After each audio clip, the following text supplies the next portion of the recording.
evening, everybody, and welcome to another edition of the Sports Exchange. My name is Scott Morganroth, the Motor City Madmouth. Glad to be joined tonight by Geoff Magliocchetti. And how you doing tonight, Jeff?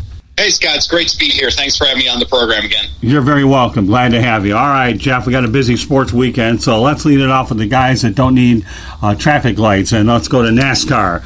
And, of course, do I need a traffic light? Not when I'm cruising up the interstate, but we're talking about ovals, and we're going to go to NASCAR. And they're going to be out in Pocono this weekend, aren't they, Jeff? Yeah, it's actually a triangle this time around, Scott. My goodness, let's get the geography and geometries right. Oh, the geography takes you to Pocono. The geometry takes you to the triangle. Is that right? You nailed it. Goes to show you I really wasn't a math major, but I'll tell you, at least we can get all that business right. Where's Fred Ebling when I need him? But at any rate, okay, tell us a little bit about the Pocono track and what the drivers have to look forward to this weekend. Yeah, it should be a lot of fun over at Pocono. As a New Jersey native, I've been there several times. It's always a great time up there. The tricky triangle, as we call it, and we'll be having not one but two races up in Pocono this week. Should be a lot of fun as we get to the second half of the regular season of the NASCAR slate. There are going to be a bunch of drivers to watch this week that we should definitely keep our eyes on, particularly the drivers from Joe Gibbs Racing. Kyle Busch has won 2 of the past 4 Pocono races dating back to 2018 and has finished in the top 10 in each of those races. And you want to look elsewhere, you have Denny Hamlin, who's also had his share of success over at Pocono. He's done a great job over there. Definitely someone to keep an eye on this week. Should be a lot of fun once again. And, you know, we just got over an exciting Talladega race. We had we had a very, emotional display beforehand. Very well done, I thought, to show that NASCAR had the backs one of their own. I'm sure we'll get to that at some point, but should be a real interesting race to see on Saturday and Sunday afternoon. A lot of fun. Going to be shortened to about, I think it's 325 and 350 miles. Should be a good time. And, once again, keep an eye on those Gibbs cars, especially, Denny Hamlin. And also I want to keep an eye on Eric Jones as well. He's had some success over at Pocono, and, he is a driver that you have to look, and, he's on the cusp of the playoff picture right now. But at the same time, this might be Jones's best chance to pick up a win and truly guarantee his spot in the NASCAR playoffs. So keep an eye on those guys this week. Of course, you obviously got to keep an eye on Martin Truex Jr. as well. He's another Gibbs car driving that number 19. So those are guys I really want to keep my eye on this week. Eric Jones has been particularly hot over at Pocono. He's finished in the top, outside the top 20 only once in 6 starts over at the Tricky Triangle, and has posted 3 top 5s over the past 4 races over in Long Pond. You call it the Tricky Triangle. I like that. I can't take credit for that, Scott, but always an enjoyable name. It's a great time to go up. I do suggest to everyone should go to a NASCAR race in person at some point in their lives. And Pocono is just a great track. It's up in the Poconos, up over in Long Pond, Pennsylvania. They do a great job over there, and everyone should take a look. It's a great time. Well, another lifetime ago, I did cover a lot of NASCAR races. I did it at Michigan International Speedway, the Phoenix racetrack, been to Indianapolis and saw the Brickyard 400, of course, been to Homestead, been to Daytona. So I've been to quite a few, and plus a few other tracks as well. So, all right, let's talk about Talladega. You brought it up a little bit. And we know about the Bubba Wallace situation. We've heard about the Noose.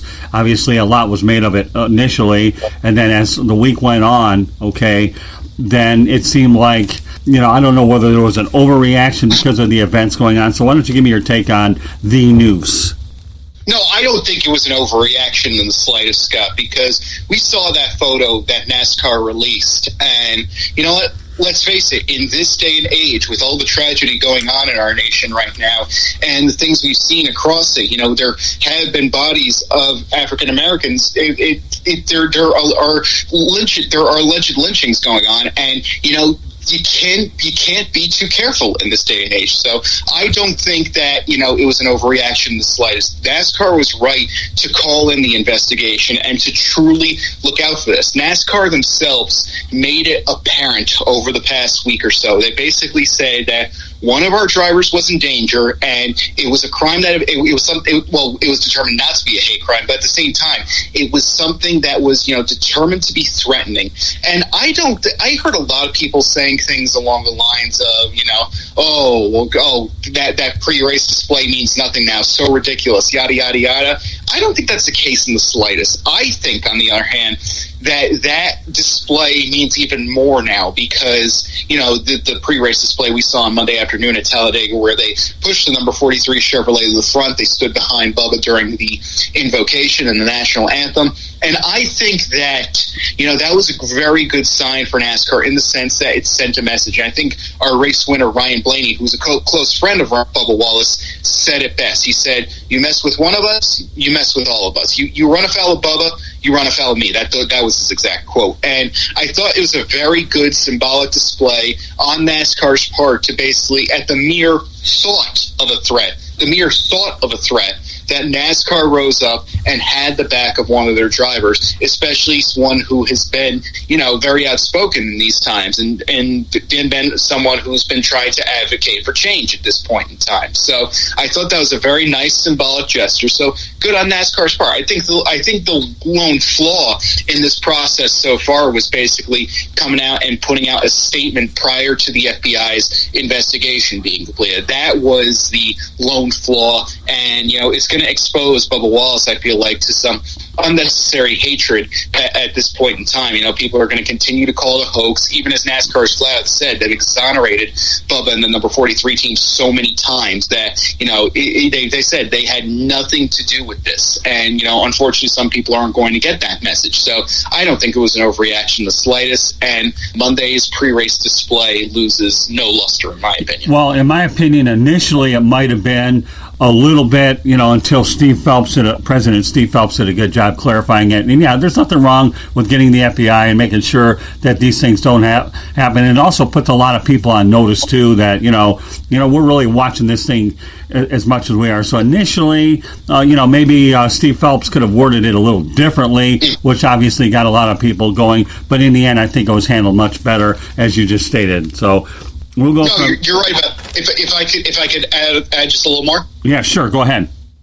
Yeah, Phelps did mention earlier this week that in hindsight he would have used something along the terms of allegedly or whatnot. Yeah. So I think he admitted that basically it was a mistake to put out a statement like that before the FBI investigation was completed. And the other thing that why this had to be taken seriously, other than the obvious, of course, other than the obvious visual, is that I think it's kind of naive for people to think that Wallace has not faced some sort of scrutiny. He hasn't faced some sort of, attack, verbal attack, because he has been, as we were talking about, so outspoken. We saw it at Talladega over the weekend. We saw it during the Xfinity Series race. There were a bunch of Confederate flag apologists outside the track. They flew the banner above the track, something along the lines of defund NASCAR, I think it was. And I think, he has made, some unpleasant enemies in this process and undesirable enemies in this process. But at the same time, the mere thought of a threat,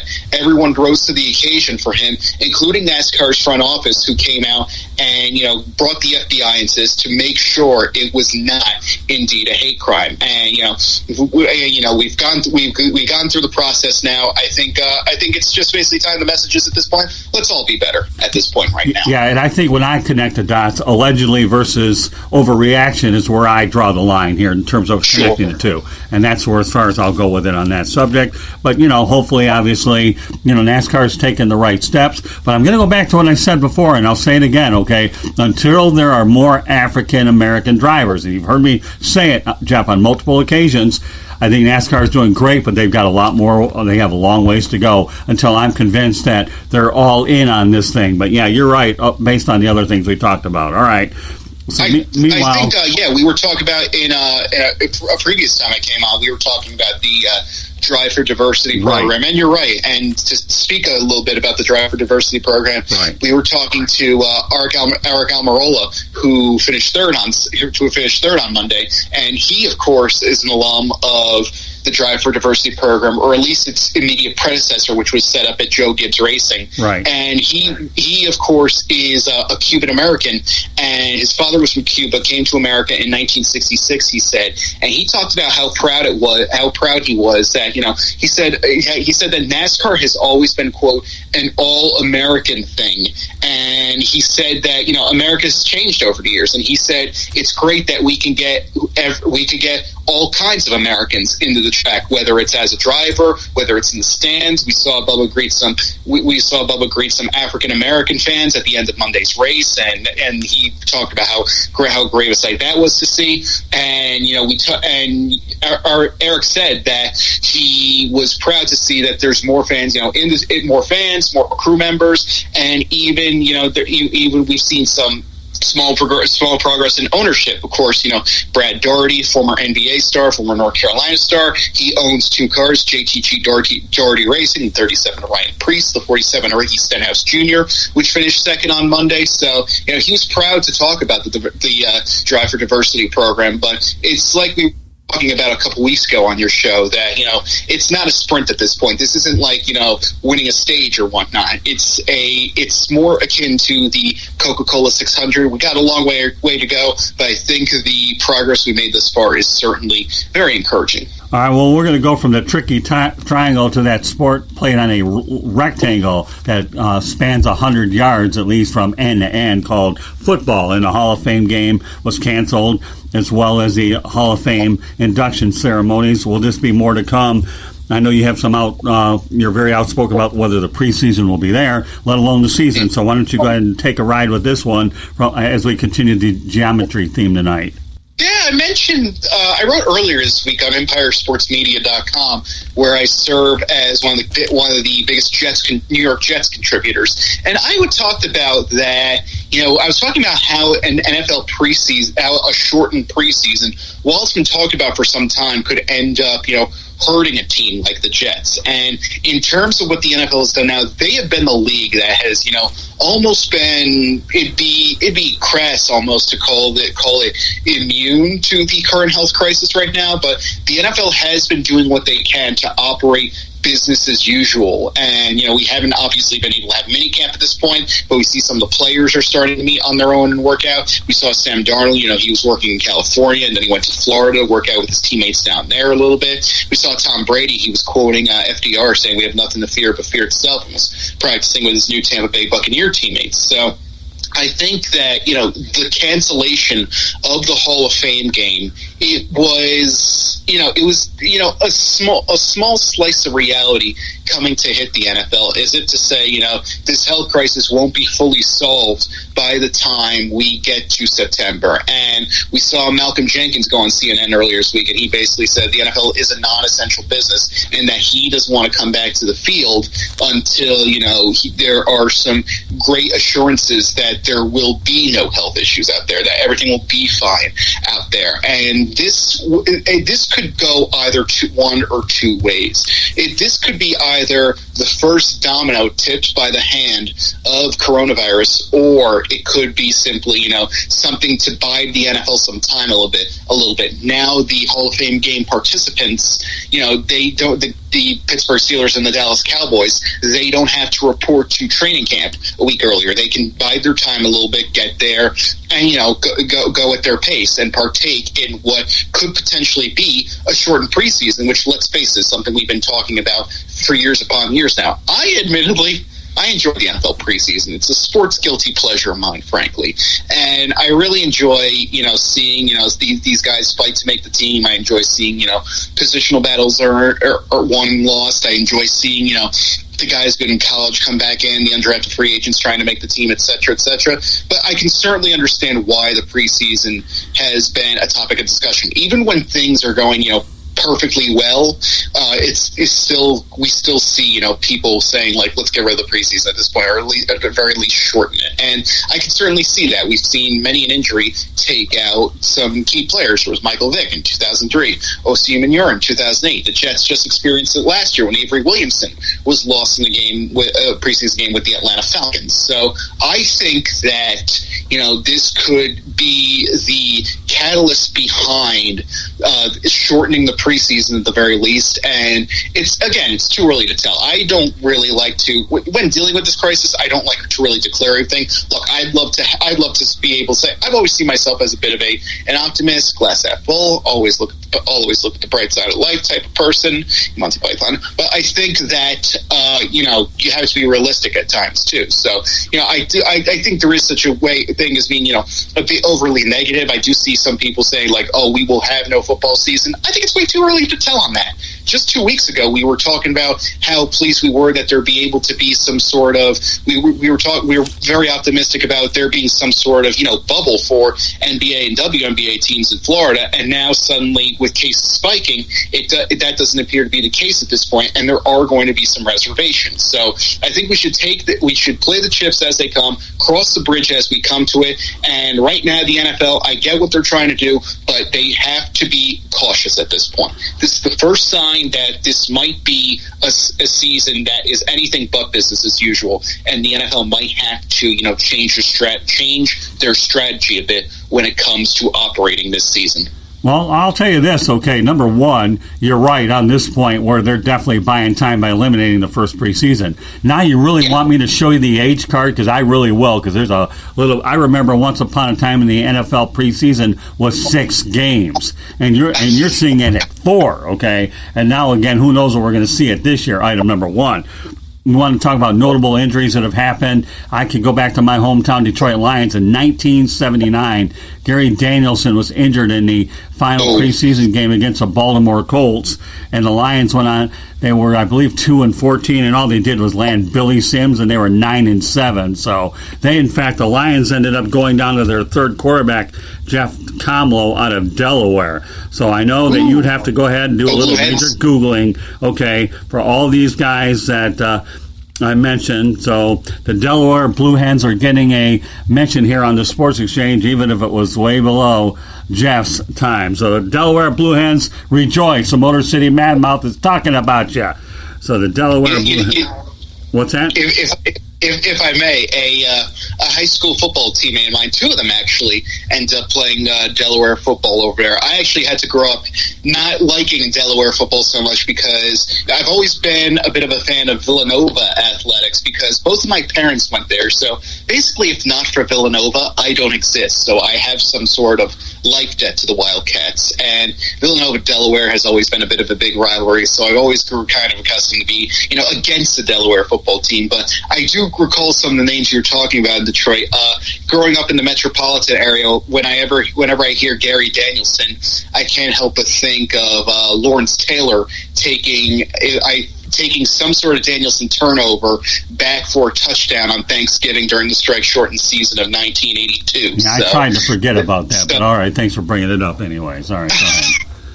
I can tell you a lot of things I try to forget on Thanksgiving, but then again, I've attended a lot of the Thanksgiving games. I also know that Delaware program has been known to produce some quarterbacks. I think Joe Flacco went there too. And if you go ahead and look at some of the other QBs that have come out of that school, I can't remember a few off the top of my head, but I know that Joe Flacco came out of there. And but the Blue Hens have definitely produced some pretty good players out of there for a school that really doesn't get the recognition that it would. But that just goes to show you that you can find good talent no matter where the heck it's at. And I could do a broadcast talking about the small school players that came out, like the Walter Paytons and the Jerry Rices that nobody bothered. But when you get them on the same playing field, or whether it's at the combine, whether you get them over in the respective all-star games, then you find out who can play on whatever level it is. But yeah, I know about the Lawrence Taylor 1982. All too aware of that. But I'm glad that a New Jersey guy would bring it up. That's all right, no problem. I can handle that. But with all due respect, though, I remember when the preseason was 6 games and then they shortened it to 4. And, again, I believe they're talking about shortening it to 3 at some point or another, too, aren't they, to accommodate that 17th game, I believe a year from now. I don't know off the top of my head, but correct me if I'm wrong on that. No, I think you're right. I think they want it. I heard it could be shortened down to as little as 2 games, with those 2 games being moved to the regular season for an 18-game regular season. But I believe next year the 17th game is supposed to kick in, and that could very well be a neutral site game and ensure that every team plays internationally next season. Well, that's exactly what it's designed to do. Yeah, I mean, even the Green Bay Packers are going to have to travel someplace, and that's why the 17th game. I don't think it'll ever go below 3, but I think 2 But that's why they incorporated a lot of money going overseas, without a doubt. So let's go back to Malcolm Jenkins. He's in a desirable situation where he can work at CNN and he can call football a non-essential business. I get that, but don't tell me that about a lot of the other players that think it's essential, because after all, we all know the lifespan of an NFL player is probably under 5 years. At least, a lot of guys, 2.5, 3 years, depending how you budget your money. 5 years if you're good. Above 5 years, you're doing quite well. So, break out the dynamics. Again, math will be the theme of this broadcast, because we talk about a lot of different things pertaining to it. But Malcolm Jenkins, more power to him. But I can't say that everybody else has that particular luxury that they can go into TV at all. They can't. But at least he's able to, how many other guys like Greg Olsen went ahead and tried to broadcast, what was it, I think the XFL or the Alliance or one of those, so that they're rehearsing for their post-football careers. Yeah, Olsen actually did a few NFL games as well on Fox, and he was one of the voices of the XFL. I was actually the last sporting event I have actually attended was a New York Guardians Los Angeles Wildcats game over at MetLife Stadium, which the Guardians won 17-14. And Greg Olsen was calling games for Fox, I believe, for the XFL. And he called a few NFL games as well when he was injured. And, I totally get where Malcolm Jenkins is coming from, because I think we've seen just, how small of a place sports has in the grand scheme of society from time to time. I mean, look, I want sports to come back as much as the next guy. I've thoroughly enjoyed seeing NASCAR come back, for example. And I, as a New York Rangers fan, when the NHL announced their plan, I was over the moon, overjoyed to see that the Rangers were included in the NHL's go to the playoffs plan. And, they expanded a little bit, of course, but there's going to be 24 teams that when we get there. They're currently in the process of selecting hub cities for it. But at the end of the day, if we're going to do this, we have to make sure everything is safe. And Adam Silver said it today, I believe, the commissioner of the NBA, of course. He mentioned that there really is no fail-safe plan, and I don't think he wanted to say it. I don't think anyone else wanted to say it. It basically comes to the one fail-safe plan is going to be just cancel the season, move on, and prepare for 2021. So I think that, we have to, if we're going to do this, we have to make sure it's the safest plan possible. We have to make sure everyone's on board with it in a way. We've already seen some WNBA players, and I know in New York, Rebecca Allen recently opted to stay overseas in Australia. Several other Liberty players have also opted to stay overseas this year. Stephanie Talbot is another one staying in Australia this year, as are sophomores Maureen Johannes of France and Han Shu of China. But I think that we're going to see, we might even see more. The deadline has passed, but at the same time, we might see more. And I don't think these players should be held against. In fact, we're seeing several others opt out to focus on some advocacy endeavors. I know Maya Moore did so back in January, declared she wasn't going to play this season. Maya Moore, of course, a Minnesota Lynx legend. And, I think that if we're going to do this, again, I feel it should go without saying that we have to make sure it's as safe as possible. And I've gotten to a point where, again, I'd love to see these sports come back. That never changed, of course. I would love to see sports come back. But if it gets to a point where there is too much risk involved, I have gotten to a point where, I would say, it's time to, move on, cancel the season, because, I appreciate them holding out, but at the same time, at the end of the day, it's not worth it to these guys, and it might not be worth, torching the 2021 schedules as well. So let me ask you this, okay? Let's go back to Malcolm Jenkins for a moment, if I may, all right? Do you agree with him that this is a non-essential sport, considering the fact that we can't lose sight? There's a lot more players involved. Okay, you probably have, you'll end up with 70-some players. I imagine they're going to carry extra players because of the COVID-19. Is it a non-essential sport? That's my question directly. I feel like it is non-essential at the end of the day. Look, I'd love to be that guy. Look, if I had to pick one of the major sports, football will probably be it. I've been in this sport forever. I started playing in first grade. I played in high school. I played in college. And then I realized I was a lot better at writing about the game and talking about the game than actually partaking in the game. So And since then, I've covered college teams. I covered Army football. I've covered, NFL teams as well. I'm currently covering the New York Jets. And I think that, and as much as I'd like to say, yes, make football an essential business, and heck, it would give me work to do. It would give us football. I don't even want to ponder the thought of not having football this fall. But at the same time, it is just, in the grand scheme of things, it is just a game in a sense. And I totally sympathize, by the way, with the players who aren't like Malcolm Jenkins, who don't have a massive contract, who don't have,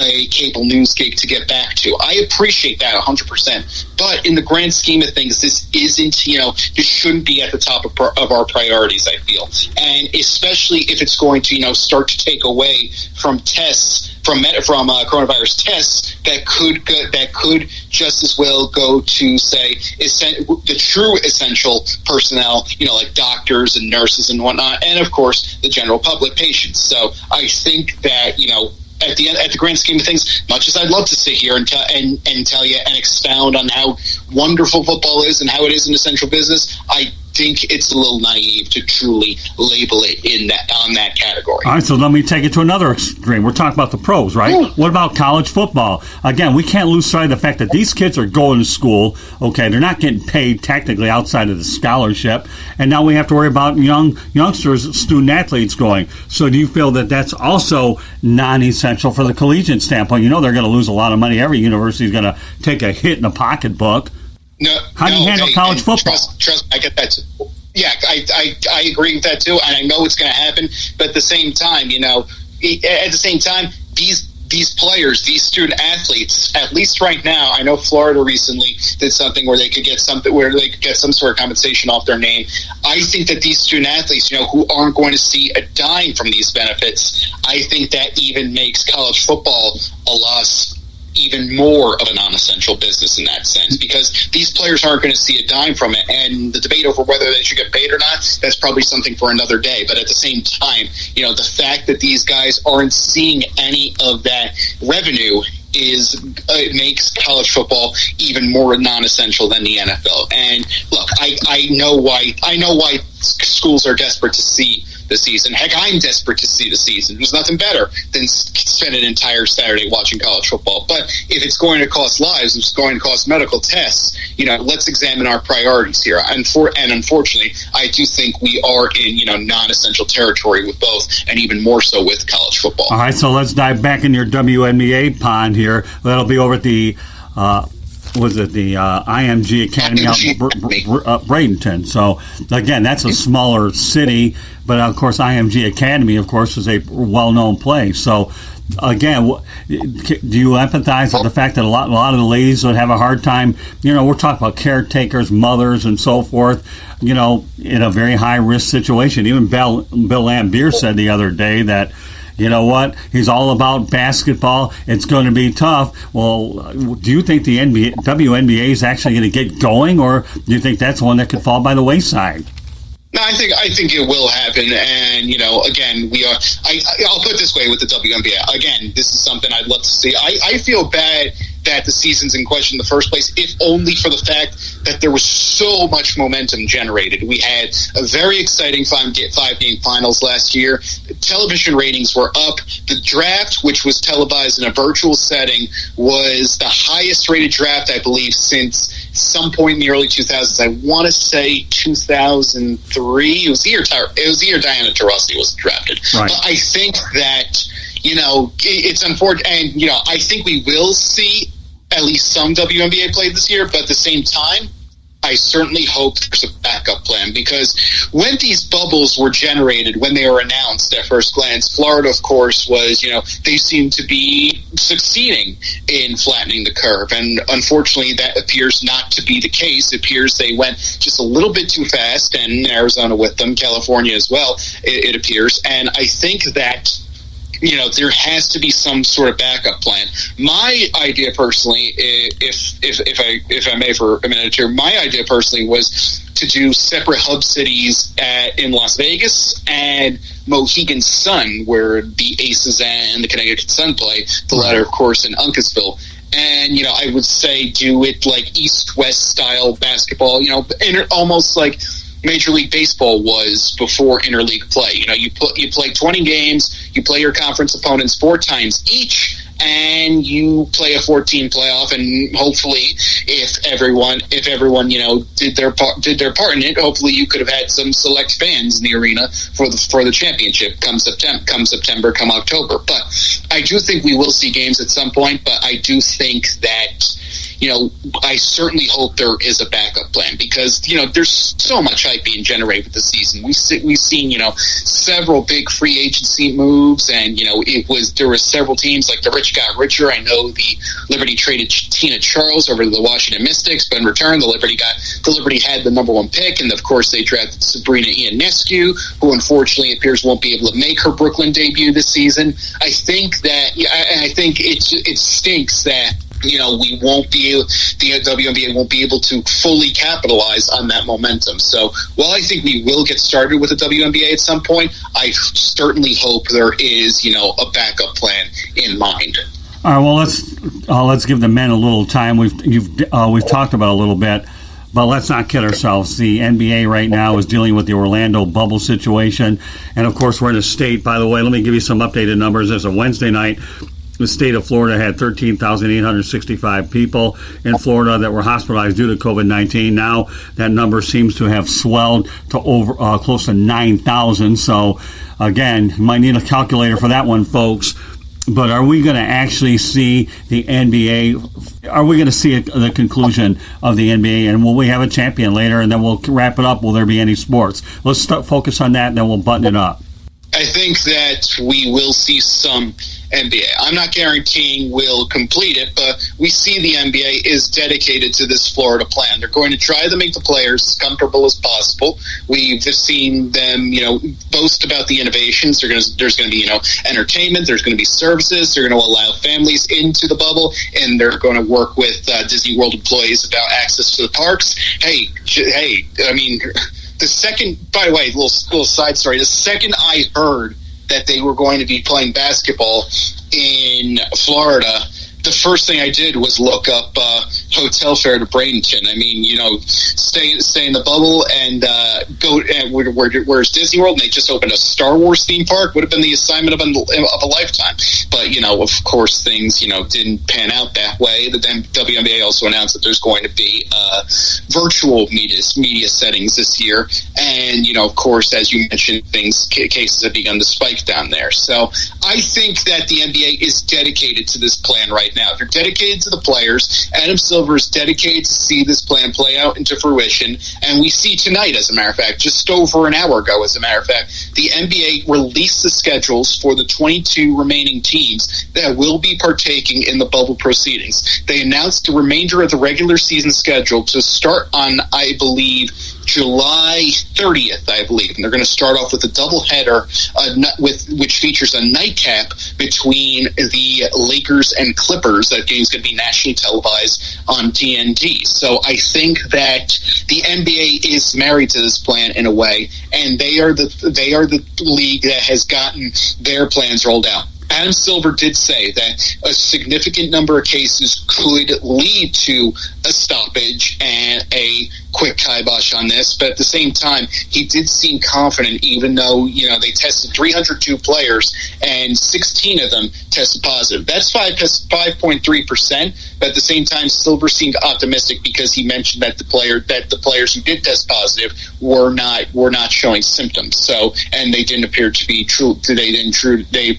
Truly is not the right word, but he said, I believe he said something along the lines that they didn't feel like they were sick, something along those lines. I'm paraphrasing, and correct me, but I think that we will see some form of NBA basketball. We are going to see some form of sports, and I say it all the time. Hey, NASCAR seems to be doing it well. I got a close friend of mine. He's crazy about the golf scene. He's been updating me on that. There's been a few positive tests there, but right. It appears they're still going down there. I forget exactly which tournament is this week, but I saw on SportsCenter earlier today that Phil Mickelson was leading it. So I think that we will see sports in some shape or form. Should we? That's another debate entirely. But I think we will see, more team sports slowly come back. Whether they will be able to finish these endeavors is another story entirely. Well, don't lose sight of the fact that the NBA was the first one that started the suspension, then the dominoes fell right after that. And we know how you talk about a domino effect or an avalanche of cancellations.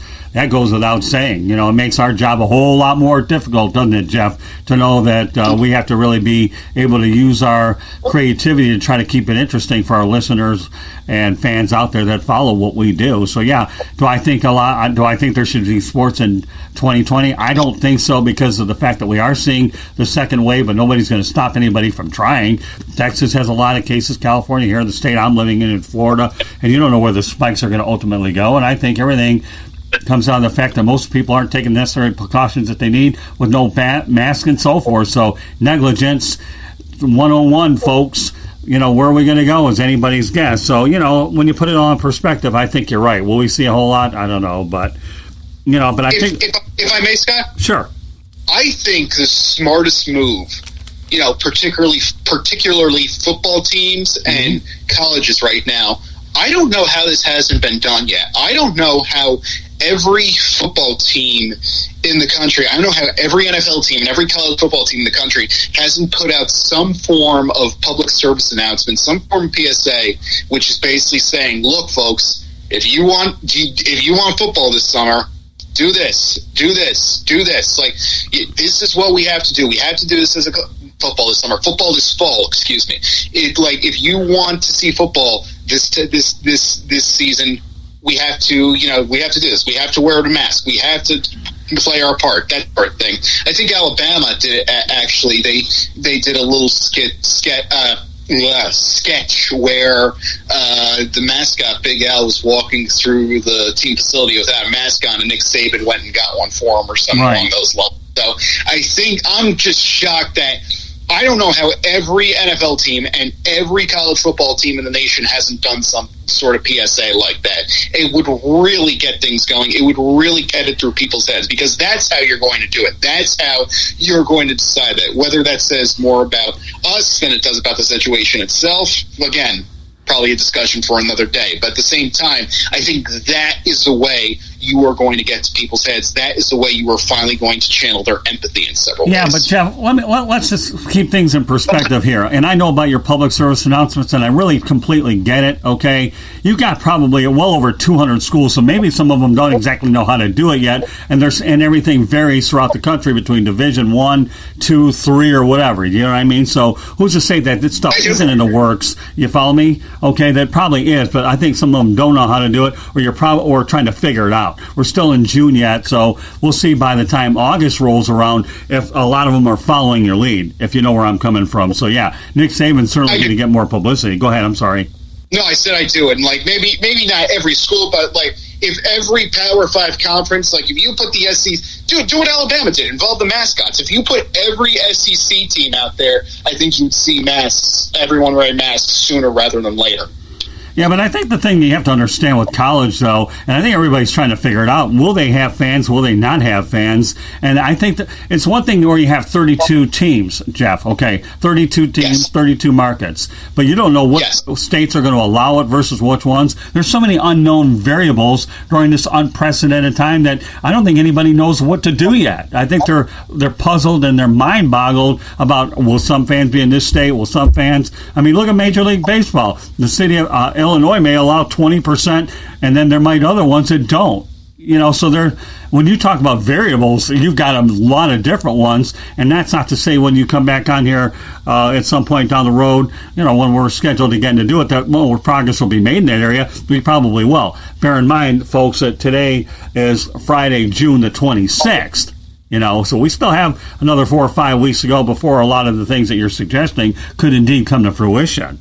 Yes, I agree 100%. We do have to realize the logistics of it. I'm basically just shocked not a lot of teams have, kind of caught on and started to get people's heads a little bit. Look, you want sports? We got to do this. We got to do this. We got to do this. And I feel that's going to be the most effective way of this moving forward. I think that's what's finally going to snap people. It's going to snap people out of their own narcissism in a way, and do this whole thing and like basically where you say like, oh, I don't want to wear a mask, it's stupid or whatever. You know what else is stupid? Not having football for an entire fall. So you can sacrifice the half hour a day you're spending out in public just so you'll get football in the fall. I think if you start off at least with that simple message, it could go a long way moving forward. Well, put yourself in my shoes, okay? I got 3 teams to worry about. I got Florida Atlantic University Owls, I got the Miami Dolphins and Jacksonville Jaguars, and I don't know how many of these games I'm going to go to. We don't know whether or not college is going to play, but that's a good problem for me to have. But we still have time to figure it out as time goes on. Bear in mind, though, all the 3 teams I'm talking about happen to be in the state of Florida, and guess what? There are a lot of cases here, and now whether or not should we get up to Green Bay, my wife and I, to see the Jaguars and the Packers on the road, God willing, we're able to travel there. That'll be another story for another day. But again, these are TBDs, okay, TBDs. And again, I'll be curious to see how they play out online. But do I think there'll be sports in 2020? Geez, you know what? Every day I wake up, there's a hope that it will, but I'm waiting for something in baseball to go wrong and all these cases and all the different things we're trying to do to be preventative. But ultimately, the attitude is for me to not see sunflower seeds and be able to do the different idiosyncrasies that baseball and every sport does have them. So, sports uncertainty in the highest degree. Yeah, I think that summarizes what we're talking about, isn't it? Especially considering that we've had NASCAR, we've talked about Hall of Fame, then we've talked about Malcolm Jenkins, the WNBA, etc., ... right? Should we name this broadcast, etc., ... sports? I don't know. You tell me. Wow! Oh my God! Putting me on the spot here. You're just not. You're putting me on the spot after I came up with the title last week. Oh, of course. Hey, listen, you came up with one last week. I might as well do it to you. Come on, Jeff, you can handle it, right? To sport or not to sport? That's the question. I don't know. I hate ripping off Shakespeare. Oh my goodness. That's all right. No problem. I'll come up with that. Hey, I figure I'm 1 for 1 out of you. Maybe I get 2 for 2 out of you. That's okay. Sports, etc. might be it. But regardless, I'm just kidding here. But with you, by the way. But when you put some of the whole in the whole of sum, what you really have are so many different variables about what's going to end up happening, and we don't know. It's still we just started summer, right? When was the first day of summer? June 21st for most people's eyes, except Florida, where you have it all year round, right? Right. Yeah, it was 5 days ago. So Sunday was the first full day of summer. That's right. All right. So let's put a bow on this program. How would you summarize this broadcast in a nutshell?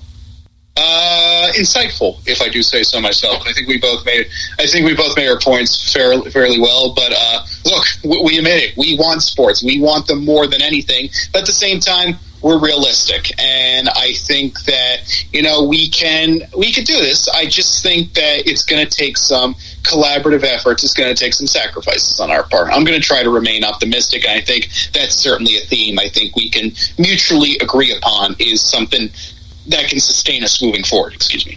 No, and that's well said. I'm glad that we're able to summarize it in that perspective. I'll just summarize this broadcast as TBD, stay tuned, blah, blah, blah. Nothing like the old cliffhangers that you have in soap operas. Of course, that's why they hook you to listen to again. I'm just kidding with you. That's what it is. We're going to tell you.